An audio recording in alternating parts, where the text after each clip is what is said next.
अस्सलाम वालेकुम फ्रेंड्स, कैसे आप? I hope you very well. अल्लाह के नबी सल्लल्लाहु ताला अलैहि वसल्लम का आखिरी खुतबा क्या था? चलो करते हैं स्टार्ट इस वीडियो को और जानते हैं सल्लल्लाहु ताला अलैहि वसल्लम के आखिरी खुतबे के बारे में। मदीने आरफात में 9 जुल्हज्जा 10 हिजरी को हुजूर पाक सल्लल्लाहु ताला अलैहि वसल्लम ने हज का आखिरी खुतबा दिया था। और से सुनना, हर बात बार बार पढ़ने और सोचने की कितना अहम पैगाम दिया है और जिससे आपकी और हम सबकी जिंदगी के लिए हिदायत के लिए राह है। ऐ लोगों, गौर से सुनना, मुझे नहीं लगता कि मैं अगले साल तुम्हारे बीच में मौजूद रहूंगा। मेरी बातों को बहुत गौर से सुनना और इन बातों को आगे के लोगों तक भी पहुंचाना। यहाँ पर मौजूद नहीं है या फिर नहीं आ सकते। ऐ लोगों, जिस तरह ये आज का दिन, ये मदीना और ये जगह इज्जत और हुर्मत वाले हैं, इसी तरह दूसरे मुसलमानों की जिंदगी इज्जत और माल और हुर्मत वाले हैं। तुम उनको छेड़ नहीं सकते, तुम उनमें फेर बदल नहीं कर सकते। लोगों के माल, उनका हक और उनकी अमानतें उनको वापस कर दो और किसी को तंग और परेशान ना करो,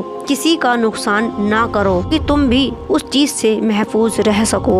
याद रखना, तुम्हें अल्लाह से मिलना है और अल्लाह ताला तुमसे तुम्हारे अमाल के बारे में सवाल करेगा। और अल्लाह ताला ने सूद, ब्याज और इंटरेस्ट को खत्म कर दिया है, इसीलिए तुम भी आज से सारा सूद खत्म कर दो, माफ कर दो।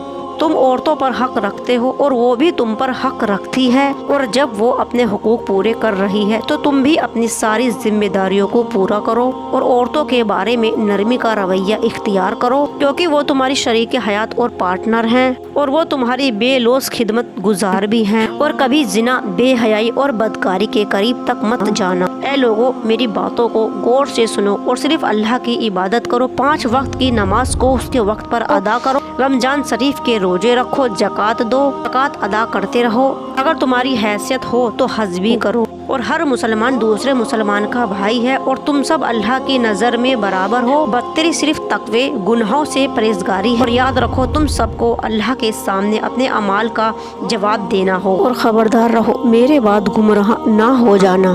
और मैं तुम्हारे लिए 2 चीज छोड़कर जा रहा हूँ, एक कुरान और दूसरी मेरी सुन्नत। और अगर तुमने इनकी पैरवी की, यानी इनके ऊपर अमल किया, तुम कभी गुमराह नहीं होंगे। और हदीस की दूसरी किताबों में अहले बैत का जिक्र भी आया है। और याद रखना, मेरे बाद कोई नबी नहीं आने वाला और ना ही मेरे बाद कोई दीन लाया जाएगा। और मेरी बात को अच्छी तरह से समझ लो।